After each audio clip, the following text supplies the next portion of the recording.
shop. Hey, welcome back. Hope everybody's doing okay, made it through summer okay. Hopefully fall and winter will be here before we know it. Glad you could make it back and that you're here with me. Today I'm going to talk about another one of my favorite albums that just so happened to be in the shop with a couple 12 inches as well. And I know I say that a lot about, oh, I'm going to talk about one of my favorite albums, but it's true. At the same time, I mean, why would I want to talk about records that I don't like?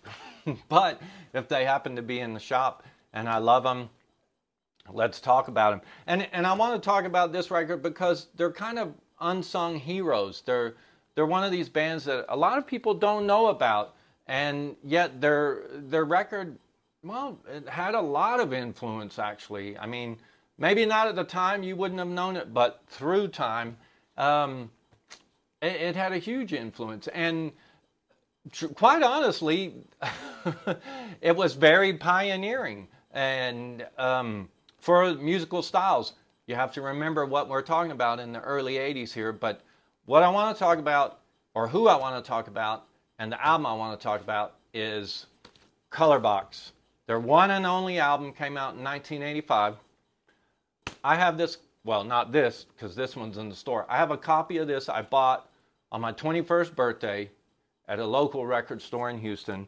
Fell in love with that record. Still have the very same copy today. I love this record. Let's get into it. Let's try to talk about these guys real quick. Colourbox.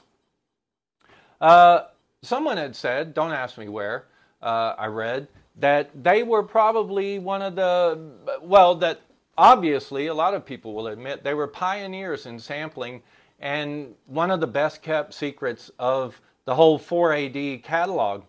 Did I mention they were on 4AD? So if you know about 4AD, you kind of know the type of music and the type of bands that were on that label, but Colourbox is definitely one of the treasures from that label. And they worked with a lot of cool bands and cool records in that catalog itself. But anyway, they got their name from a movie. Again, a very interesting movie from 1937 from, I don't know if it's a guy or a girl, named Lin Lai. But the movie was, it's a short, an animated short called A Colourbox. Very interesting movie itself. It was groundbreaking, just like the band. So you should check that out. I think you'll enjoy it. Some great visuals, you know, animation on there. Anyway, these guys were pioneers in sampling and all that kind of stuff, beats, found sound, whatever you want to say. And they made a great, just a great sound. Who are they? Well, it's two brothers, basically, Steven and Martyn Young. And there was two other members as well. They had a female singer, Deborah and Curry, and I forgot the other guy's name. They started in the early 80s, around 81 or so, and actually, I got to tell you, a lot of stuff that happens with Colourbox happens by accident. Supposedly, the band got signed by accident because a friend of theirs heard their demo, picked up the cassette tape out of their room, took it to Evo Watts Russell, who ran 4AD, said, check these dudes out. He fell in love with it, wanted to put out what he had heard on that demo, so he contacted Steven and Martyn and said, hey, basically you got a record deal. What? We didn't know. But anyway, that seems to happen a lot with these guys. But it's, like I said, one of the greatest bands you've never heard of, probably, and you should. International Musician and Recording World, I know it's a dorky, music nerdy magazine, said that they were a brilliant soul band, a dub and reggae band, an avant-garde band, and they don't even know how to do it. I think that's true. Steven and Martyn say the same thing. But real quick, let's just get further into that, and I'll tell you a bit about what they said about how they found their feet, so to speak. So they had the first single they put out with Deb called Tarantula, Breakdown and Tarantula. But Deb didn't like to show up to work.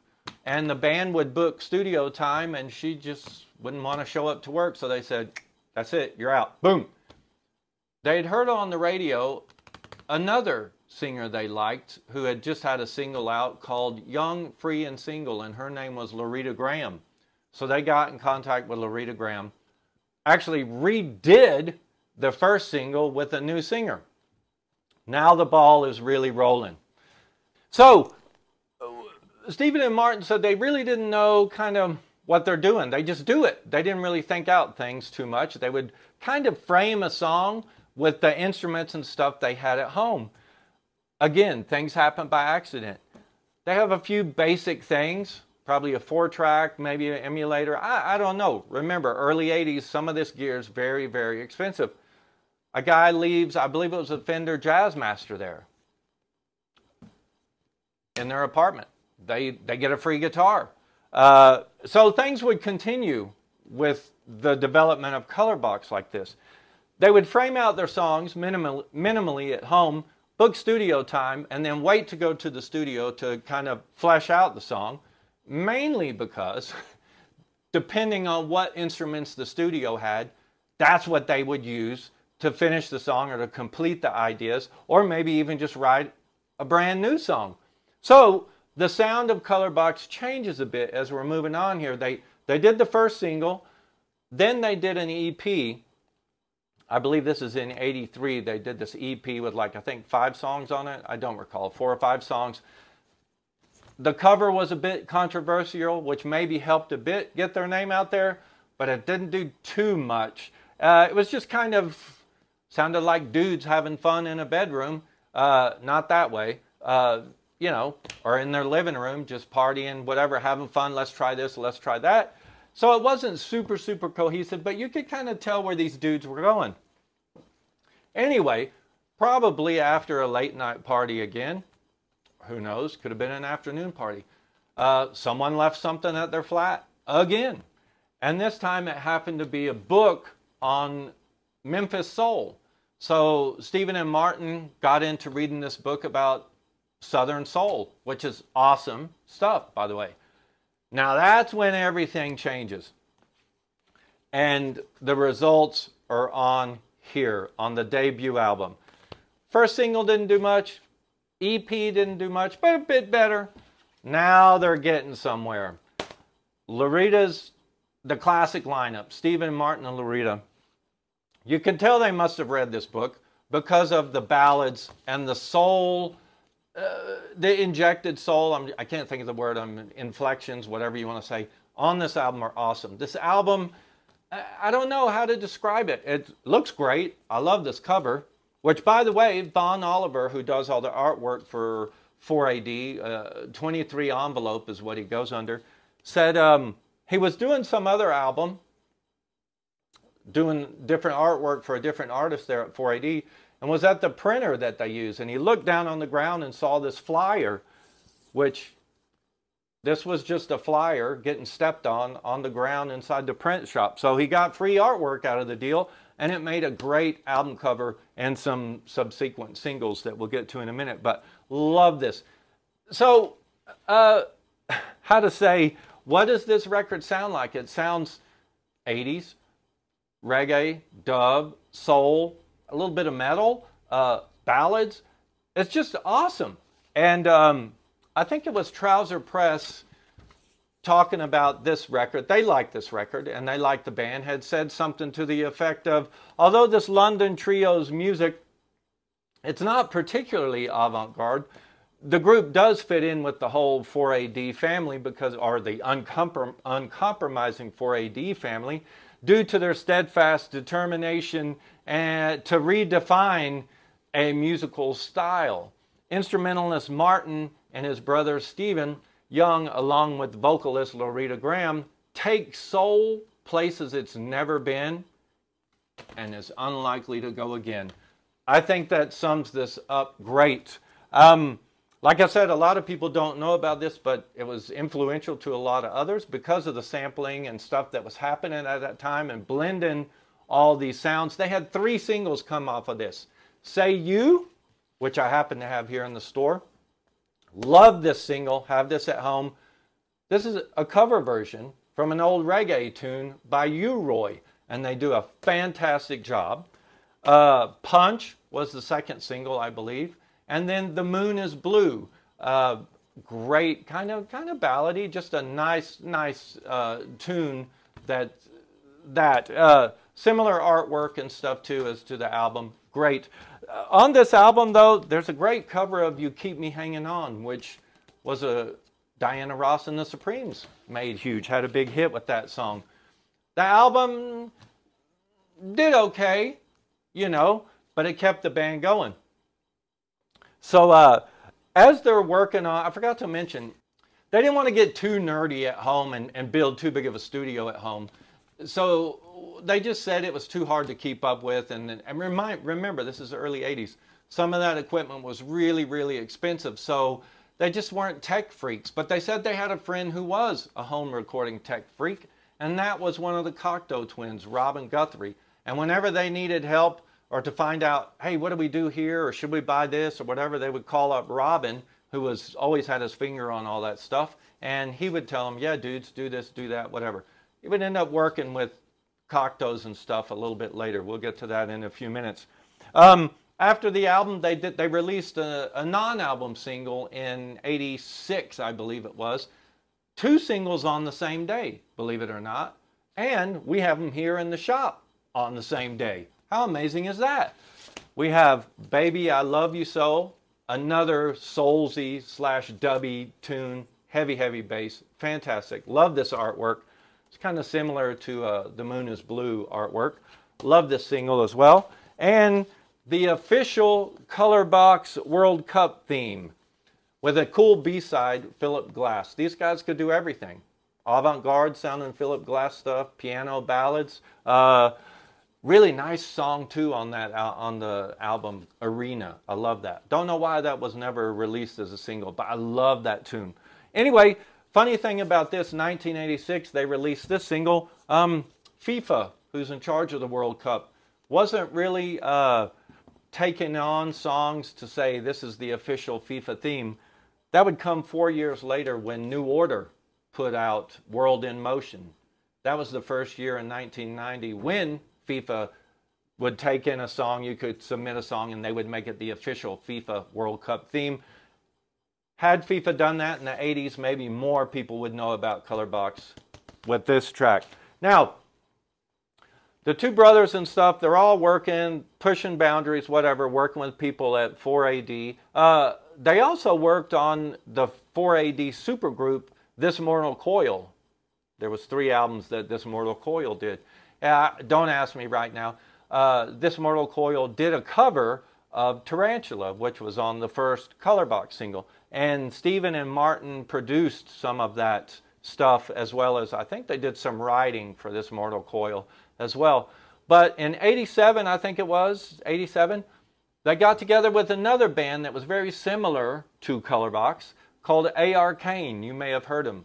They weren't so beat-centric, but kind of hazy, dopey, guitar-y, dubby, very dubby, these guys, mixed with Colourbox and formed another supergroup, if you will. Take that lightly. But a good group called Mars.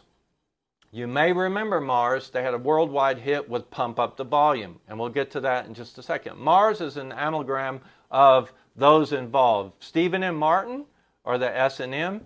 Rudy, what's his name? Alex Ayuli is the A, and then Rudy Tambala is the R. And there was one other guy who I think was a DJ was involved, and I think he gets the other R. But anyway, we have Mars. Now, AllMusic Guide said Mars was a one-hit wonder of rare influence. Why is that? If you think back to the mid to late 80s, sampling and stuff was kind of taken off and whatnot. Beats, break beats, whatever you want to say, I don't know. But these guys were doing it, mixing it in a good way. And, well, they put it out there. They put this single out there. And guess what? It became a worldwide hit. Got into the charts in England. Actually, it was their only charting song as Mars. That got into the top, what was it, 20, maybe the top 10, I don't recall. Got into the US charts, the dance charts. And all over Europe. It was a worldwide hit. But it also got the attention of a lot of the people that the samples were used from and or their record companies. And I believe it was the first worldwide hit to be litigated or something along that line. But anyway, there was so much court drama over this and court cases being done that Colourbox, Steven and Martyn Young, couldn't afford to keep paying for this, even though they had a worldwide hit. It basically drained all the money they had made from Mars as well as Colourbox, and well, that was it. No more Mars, no more Colourbox. Funny thing is about this Pump Up the Volume, it was meant to be kind of like one band on one side, kind of like those split singles Sub Pop does or did in the 90s and whenever onwards, where it was Colourbox essentially on A side for Pump Up the Volume, and Anna Tina, First Time I See She Dance, or Her Dance, whatever it's called, on the B side. That B side is awesome, y'all. That's why I have that single. Pump Up the Volume I love. Anna Tina, the B side, whoa, amazing. Check out A.R. Kane if you don't know them. Now, it was a worldwide smash, Pump Up the Volume. It got him a Grammy nomination, as a matter of fact, in 88, 89. But I forgot who they got beat out by.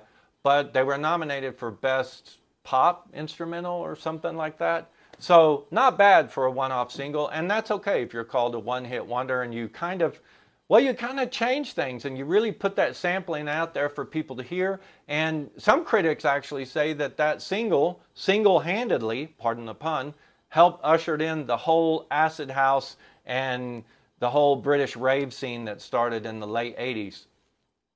I like to think so, because I like Colourbox.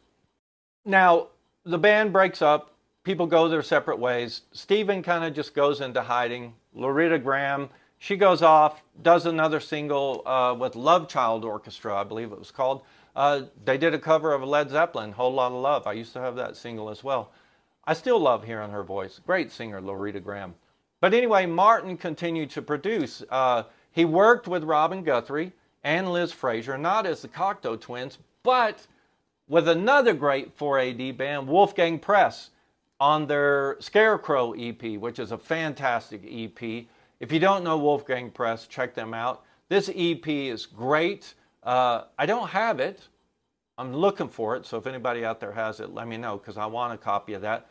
On it, they do another great cover version that Aretha got big with, Aretha Franklin with, Respect. It's an amazing version with Liz Fraser on vocals, sharing it with Wolfgang Press. Awesome. Martyn also produced another 4AD band, Modern English. Their early 4AD stuff is really great. You should check that out. There's more to them than I Melt With You. Although that's a good album too, that After the Snow. In the late 80s, he was also producing another huge band in England at the time, the Christians. I believe he did their Harvest for the World charity single. Was doing some production and whatever. Everything just kind of went quiet. Again, unsung heroes, Colourbox. A lot of people don't know about them. Didn't know about them. They were just kind of fading away until Wolfgang Tillmans, the photographer. He was a big fan. He curated a retrospective of Colourbox in 2014, I believe it was. And the record label put together an overview and made a special overview, retrospective, whatever you say. I think I've said that a couple times already. Album and CD to go along with it, called The Music of the Band, I think it was called, to go along with the exhibition. And that was about the last big hurrah there in Berlin for Colourbox, but you got to see all their artwork, hear all their music, and see some of the inspiration for what they did and why they did it. And after that, kids, that's just basically it. Now we're here in Noisy Records talking about this milestone album, which I love dearly, Colourbox. Had FIFA accepted submissions in '86, the world would probably know Colourbox because of the Colourbox, the official Colourbox World Cup theme, Baby I Love You So. Last single, these two were Colourbox's last singles. Say You Roy cover, fantastic. Going back to the fantastic self-titled one and only album by Colourbox. Love that band, love that album, have it here in the shop. Check these other bands out too if you don't know them. Wolfgang Press, some of that Modern English, A.R. Kane. Great, great stuff. you'll see why this is such a great album when you give it a listen. Colourbox. Thanks for spending time with me, guys. As always, if you're watching this on your little phone or tablet through Instagram, you can message, leave comments, whatever you want. You can write an email, noisyrecordsmx@hotmail.com. Same thing if you're watching on YouTube. Feel free to get in touch via the comments, or again, write an email if you like me to cover or talk about something or whatever. And thanks for those who do give feedback. That's great. As always, guys, thanks for spending time. Keep on rocking.